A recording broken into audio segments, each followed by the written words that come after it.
C'est une base américaine en Irak qui est saisie longuement visitée par un drone iranien. Et évidemment là, le fait que ce drone puisse se balader comme ça, longuement, visiter, faire son marché en quelque sorte des cibles, inquiétant. il y a quelque chose d'assez terrifiant du point de vue américain. Très inquiétant. C'est Victory Camp, c'est une des principales, c'est la base américaine proche de l'aéroport international de Bagdad. Ça veut dire quoi? Et on en revient au segment précédent. Ça, c'est les Américains. C'est-à-dire que là, vous avez des milliards de dollars d'équipement. C'est une présence qui se mesure non pas en années, mais à ce stade en décennies. Et ils sont incapables de faire face parce qu'ils n'y étaient pas préparés.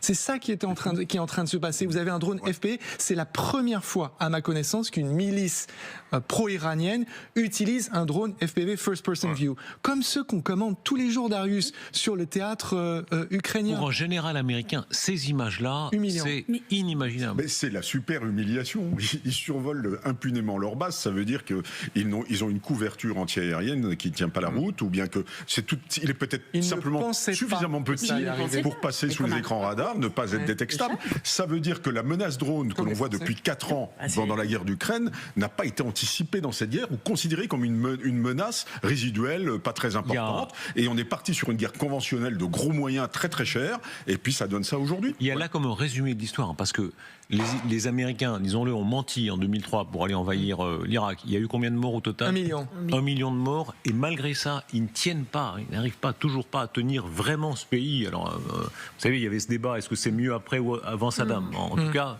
là, ils ne tiennent pas ce pays complètement. Mais non, parce que en fait, le résultat de leur intervention, c'est que le pays est devenu pro-iranien. Ils ont vendu l'Irak à l'Iran, et on a toutes ces milices.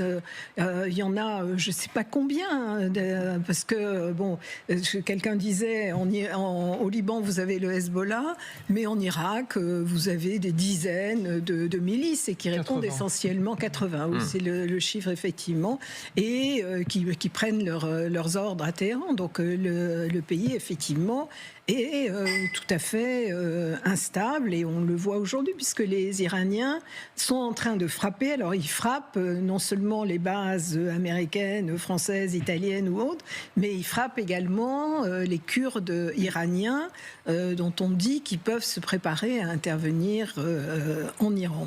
Et aidez-nous, s'il vous plaît, à voir ce qu'on voit d'ailleurs, parce que j'imagine qu'il y a de la collecte d'informations, il y a une partie de provoque, peut-être pensaient-ils qu'ils allaient être repérés quand même, et puis il y a de la collecte d'informations. Qu'est-ce qu'on voit sur les images? Alors là, on voit des hangars, en fait. Là, je suis quand même pas capable d'analyser en profondeur ce qu'il y a, mais on voit d'abord une base qui est gigantesque. On voit une base qui est absolument gigantesque.